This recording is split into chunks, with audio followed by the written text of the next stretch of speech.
Hello दोस्तों, क्या हाल चाल। मैं विपुल राम शर्मा एक बार फिर से आप लोगों का स्वागत करता हूं आपके प्यारे से परिवार एनवाईए में। दोस्तों, बात करते हैं आज की क्लास के बारे में। तो बेहतर सी मैं क्लास लेकर आया हूं उन सभी विद्यार्थियों के लिए तो 2024 में अपनी परीक्षा देने वाले हैं और जबरदस्त तरीके से अपनी तैयारी में लगे हुए हैं। और दोस्तों, जैसा कि आप जानते हैं, तीज त्योहार भी स्टार्ट हो चुके हैं। उसमें भी काफी टाइम हम सभी का वेस्ट हो जाता है कई बार। बाकी इसके अलावा सर्दियां स्टार्ट हो गई है, अपनी तबीयत का बहुत ज्यादा ध्यान रखना होगा, क्योंकि ध्यान रखें दोस्तों, सेहत होगी तभी पढ़ाई हो पाएगी। ठीक है, चलिए स्टार्ट करते हैं आज की क्लास को। तो क्लास नंबर 109 और टॉपिक का नाम है ट्रांसफॉर्मर। जी हाँ, आपने सुना होगा दिन दहाड़े कि ट्रांसफार्मर फूक गया, मोहल्ले का लाइट चली गई। तो ट्रांसफार्मर आखिर है क्या, उससे कैसे हमारे घर तक धारा पहुंच पाती है, आज हम इस चीज को यहाँ पर डिस्कस करेंगे और जानेंगे कि ट्रांसफार्मर के प्रकार क्या होते हैं और इसका क्या फॉर्मूला हमें यहाँ पर निकलेगा। तो चलिए दोस्तों स्टार्ट करते हैं। देखिए, ट्रांसफार्मर नॉर्मली क्या काम करता है, याद रखेंगे आप, हाई वोल्टेज को अप कर डाउन कर सकता है और डाउन वोल्टेज को अप कर सकता है। ये नॉर्मली ट्रांसफर का काम है। मैंने क्या बताया आपको, हाई वोल्टेज को कम कर सकता है, कम वोल्टेज को हाई कर सकता है। तो देखते हैं इसके बारे में क्या क्या बातें हम देखने को मिलेंगी। देखिए स्टार्ट करते हैं। सबसे पहले अगर हम बात करें, देखो इसको मैं लिखता भी चलूंगा, यह है एक ऐसी युक्ति है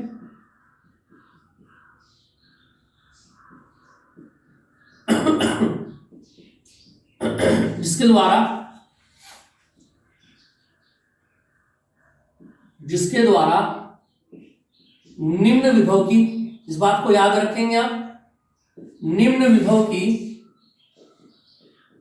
प्रबल एसी को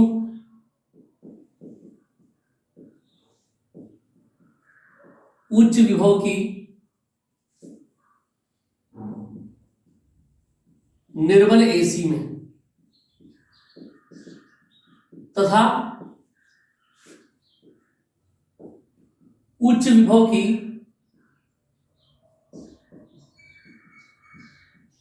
निर्बल एसी को निम्न विभव की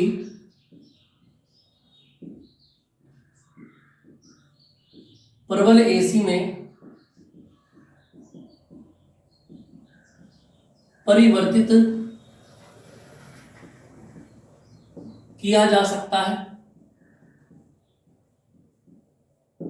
ठीक है भैया, इतनी बात क्लियर है। इसके बाद देखिए, अगर हम क्या, ये दो प्रकार के होते हैं, इनके प्रकार को भी जान लेते हैं। ये दो प्रकार के होते हैं, जैसे कि अगर मैं बात करूं, पहला होता है ऊंचाई ट्रांसफॉर्मर, जिसको हम बोलते हैं स्टेप अप। ठीक है, और इसको बोलते हैं, दूसरा होता है अपचाई।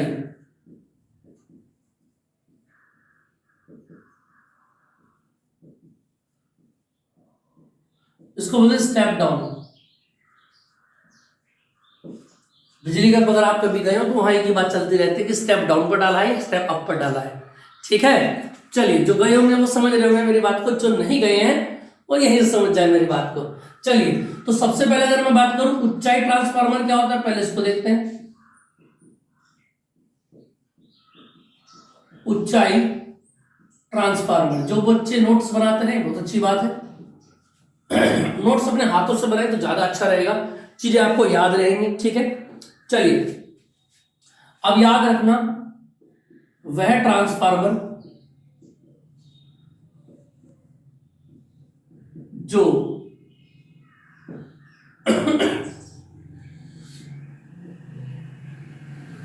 जिसकी वोल्टेज को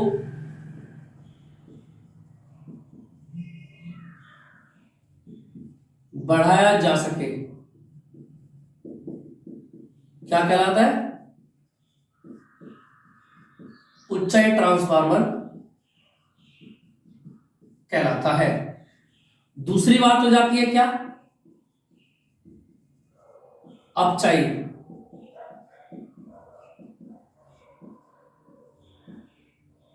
अपचय ट्रांसफार्मर क्या हो जाता है? स्क्रीन तो क्लियर है ना एकदम? चलो हाँ, ये बिल्कुल बेहतर समझ में आ रहा है। अपचय ट्रांसफार्मर क्या होता है, यही बात लिख देंगे इसमें, वह ट्रांसफार्मर, याद रखना, जिसकी वोल्टेज को घटाया जा सके, क्या कहलाता है भैया? अपचय ट्रांसफार्मर कहलाता है। बोलो समझ में आया कि नहीं आया? अपचय ट्रांसफार्मर कहलाता है। तो ये समझ में आ गया होगा आपको कि स्टेप अप क्या होता है और स्टेप डाउन क्या होता है। इतनी बात तो यहां से क्लियर हो गई होगी कि स्टेप अप का मतलब क्या होता है, वोल्टेज को जो बढ़ा सके, क्लियर है, और स्टेप डाउन का मतलब क्या होता है, जो वोल्टेज को घटा सके। इतनी बात समझ में आ पा रही है? कॉम्पिटिटिव एग्जाम में भी कई बार पूछ लिया जाता है इससे रिलेटेड बातें, तो याद रखना स्टेप अप का मीनिंग क्या होता है, हमेशा याद रखेंगे आप, वोल्टेज को जो अप कर सके। और स्टेप डाउन का मीनिंग क्या होता है, जो वोल्टेज को घटा सके। क्लियर है इतनी बात? चलिए अब बात करते हैं इसकी वर्किंग की कार्यविधि क्या है इसकी, और इसका डायग्राम भी मैं आपको दिखा देता हूं एक बार, तो आपको समझ में आ जाएगा। देखो इसमें लिखेंगे आप इसमें लोहे की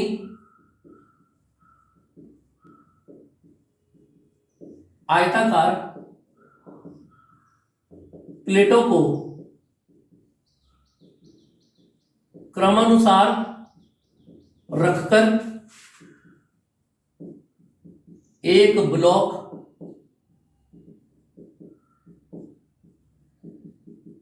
बनाया जाता है। क्लियर बात समझ में आ रही है?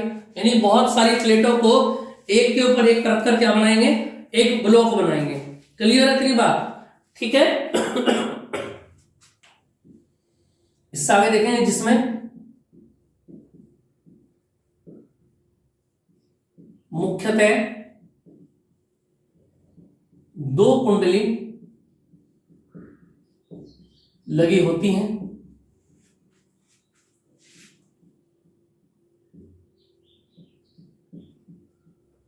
पहली कुंडली को प्राथमिक यानी कि पीसी लिखेंगे, याद रखेंगे, पीसी का मतलब प्राइमरी कॉइल, प्राथमिक कुंडली, तथा दूसरी कुंडली को याद रखेंगे द्वितीयक, सेकेंडरी कॉइल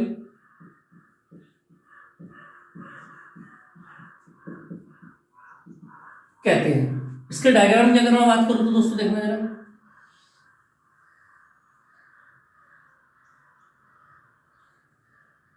अब यहां से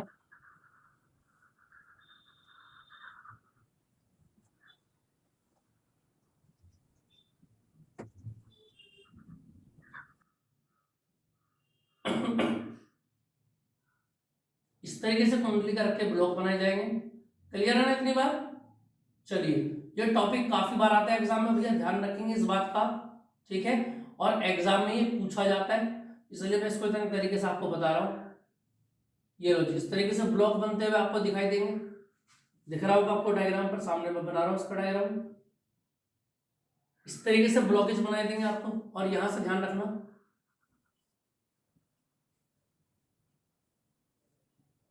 ये प्राइमरी कुंडली और ये सेकेंडरी कॉइल। ठीक है, इतनी बात क्लियर है? चलो इससे आगे की बात को स्टार्ट करते हैं। देखो अब इसका सिद्धांत क्या है, सिद्धांत देख लो, फिर इसका फॉर्मूला मैं निकाल दूंगा क्या होता है। देखो, जब प्राइमरी कॉइल से संबंधित, देखो इसमें ऐसे लिखना, यह अन्योन्य प्रेरण के सिद्धांत पर, अन्योन्य प्रेरण के सिद्धांत पर कार्य करता है। एक बात तो ये याद रखेंगे आप। अब अन्योन्य प्रेरण का सिद्धांत क्या था कि प्राइमरी कुंडली में आप परिवर्तन करेंगे जिससे कि द्वितीयक कुंडली में धारा में अपने आप परिवर्तन हो जाएगा। तो देखिए जरा, देखो इसमें क्या लिखेंगे आप, सिद्धांत की अगर मैं बात करूं उसके बाद जब प्राइमरी, पीसी का मतलब प्राइमरी कोइल याद रखेंगे और एससी का मतलब सेकेंडरी कोइल, जब प्राइमरी कोइल से संबंधित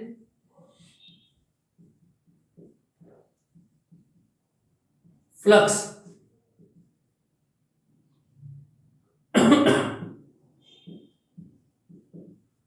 चुंबकीय क्षेत्र में परिवर्तन करते हैं तो सेकेंडरी कोइल से संबंधित धारा में परिवर्तन स्वतः ही होने लगता है। क्लियर बात समझ में? हमको पता है जब हम प्राइमरी कोइल में परिवर्तन करेंगे तो दूसरे में क्या होगा, स्वतः ही परिवर्तन होने लगेगा, और सेकेंडरी कोइल में प्रेरित विद्युत वाहक बल उत्पन्न हो जाता है, जिससे सेकेंडरी कोइल में प्रेरित धारा बहने लगती है। और यही दोस्तों याद रखना क्या था, हमारा सिद्धांत था, जैसा कि मैंने आपको बताया था। अब उससे आगे की बात को स्टार्ट करें, अगर इसके लिए फॉर्मूला हम निकालें, इस बात को इतना लिख के छोड़ देंगे। अगर फॉर्मूले की बात में देखना जरा, माना प्राइमरी कोइल में फेरों की संख्या Np तथा विद्युत वाहक बल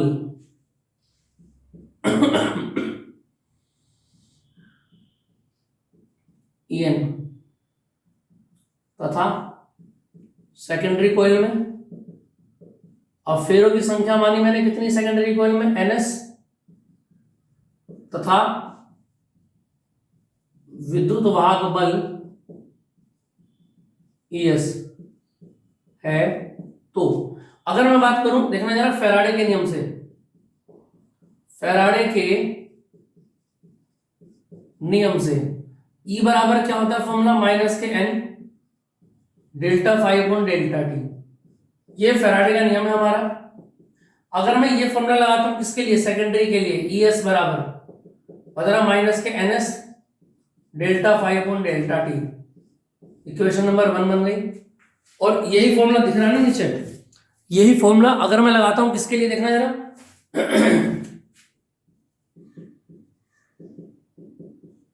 प्राइमरी के लिए ईपी, तो बनेगा माइनस के NP delta five upon delta T, equation number 2। Clear है? फर्स्ट को डिवाइड कर दे सेकंड से, जब फर्स्ट को डिवाइड करेंगे तो कितना आएगा बोलो, ऊपर आएगा ES और नीचे आएगा EP। क्लियर है भाई?